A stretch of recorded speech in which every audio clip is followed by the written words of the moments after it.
नमस्कार। माली समाचार हिंदी में आपका स्वागत है। मैं दिनेश माली। सुरक्षा में सैन लगाने वाले 805 ऐप्स और 3,266 वेबसाइट लिंक ब्लॉक, 1,43,000 एफआईआर दर्ज। आइए जानते हैं विस्तार से। राष्ट्रीय सुरक्षा के कारणों से 805 ऐप और 3,266 वेबसाइट लिंक को 14 सी की सिफारिश पर ब्लॉक किया गया। 399 बैंक और वित्तीय मध्यस्थ ऑनबोर्ड हो चुके हैं। साथ ही 6 लाख से अधिक संदिग्ध डेटा साझा किया गया है। 19 लाख से अधिक मूल खाते पकड़े गए हैं और 2,038 करोड़ रुपए के संदिग्ध लेन देन रोके गए। केंद्रीय गृह एवं सहकारिता मंत्री अमित शाह ने नई दिल्ली में सोमवार को साइबर सुरक्षा और साइबर अपराध विषय पर गृह मंत्रालय की संसदीय परामर्शदात्री समिति बैठक की अध्यक्षता करते हुए यह जानकारी दी।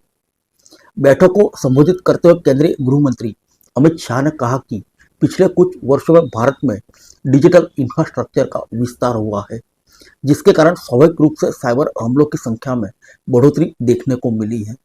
उन्होंने कहा कि अगर साइबर स्पेस को अलग दृष्टि से देखें तो सॉफ्टवेयर, सर्विसेज और यूजर्स तीनों का एक जटिल नेटवर्क है। उन्होंने कहा कि जब तक सॉफ्टवेयर, सर्विसेज और यूजर्स के माध्यम से साइबर धोखाधड़ी को नियंत्रित नहीं किया जाएगा, तब तक साइबर स्पेस की समस्या का समाधान असंभव है।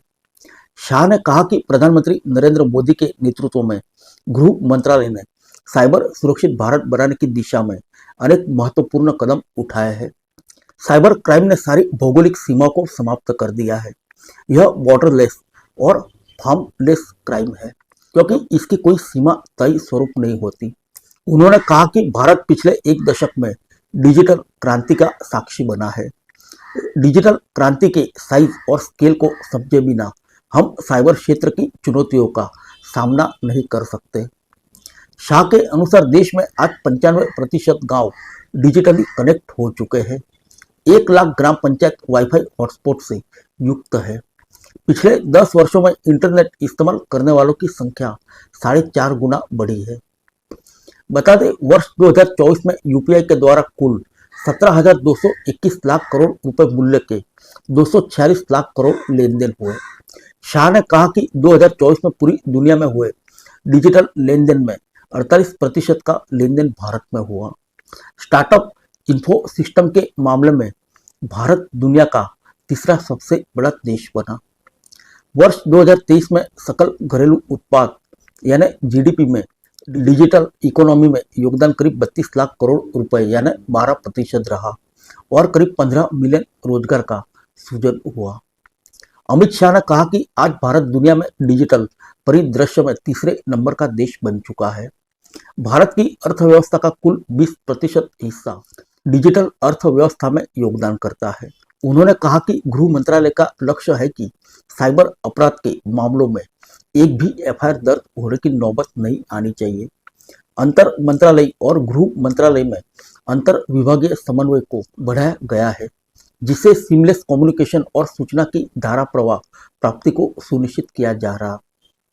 अमित शाह ने कहा कि गृह मंत्रालय, इलेक्ट्रॉनिक्स एवं आईटी मंत्रालय, टेलीकॉम और बैंकिंग जैसे विभागों के बीच टेक्नोलॉजी और बैठकों के माध्यम से संवाद की स्वस्थ परंपरा शुरू की गई है। गृह मंत्री ने साइबर अपराध को रोकने के लिए लोगों में जागरूकता बढ़ाने पर जोर दिया। उन्होंने कहा कि साइबर वित्तीय धोखाधड़ी को देखते हुए 1930 हेल्पलाइन नंबर, कार्ड ब्लॉक करने जैसे कई सुविधाओं को वन पॉइंट सॉल्यूशन प्रदान करता है।